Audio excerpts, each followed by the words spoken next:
AI tools and AI music.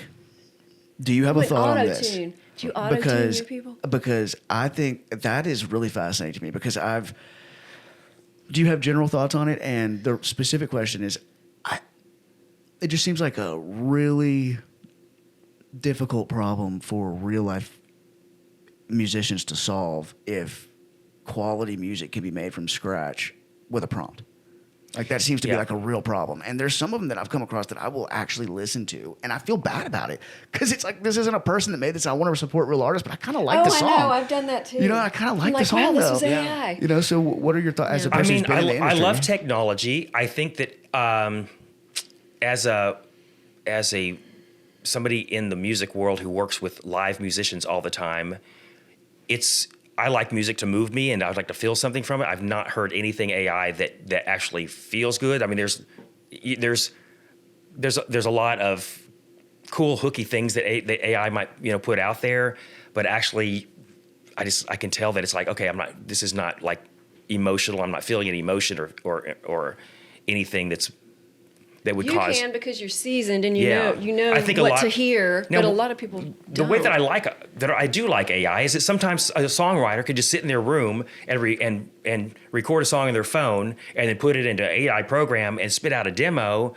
and then at that point they'll bring it into the studio and say, hey, this is my song, let's work from this foundation and then let's just take it into a whole nother level. I think also the sonic quality of everything I've heard AI just sounds like really low bit resolution. It's going to get better and better, but I think it's never going to feel like real people. What scared me over the last few years is whenever I show songs to people, and I do it as a test, obviously, because I just think it's interesting. But I'll play them songs, and then I'll wait to tell them that it's AI, and it's scary because the reaction, like she was saying, you have such an expert ear for it that you probably notice things that other people don't notice. But also, probably if you're watching something that's AI, you've either been told that it was AI before you watched it, or it says it in the caption, or whatever. What's really scary is when you play stuff for people and they don't know that it's AI and they love it. And then you tell them afterwards that was not a person. So like, there's this really famous example. We were talking about Joe Rogan earlier. Joe Rogan cannot get over this one particular thing, and I looked it up eventually, but it's 50 Cent. It was 50 Cent.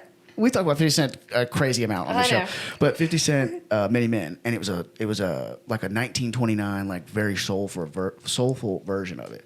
And I'd heard this.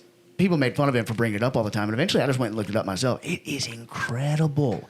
If I didn't know, and that's what scares me, is if I didn't know, I'd be like, that's got to be one of the most talented artists I've ever heard. And that's terrifying to me. That's so scary to me. So well, you're not. I mean, you're just not listening. You're not hearing it like he would hear it. Well, here's something interesting.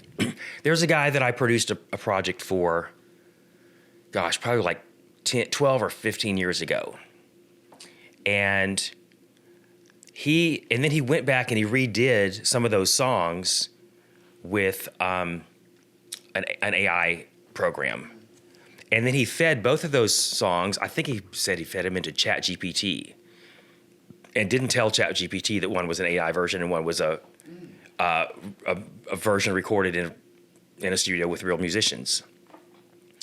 And ChatGPT analyzed like 3 different songs and clearly favored the ones that were done with real human beings, and the feeling and the style of the music and how the song was produced and arranged versus the AI version.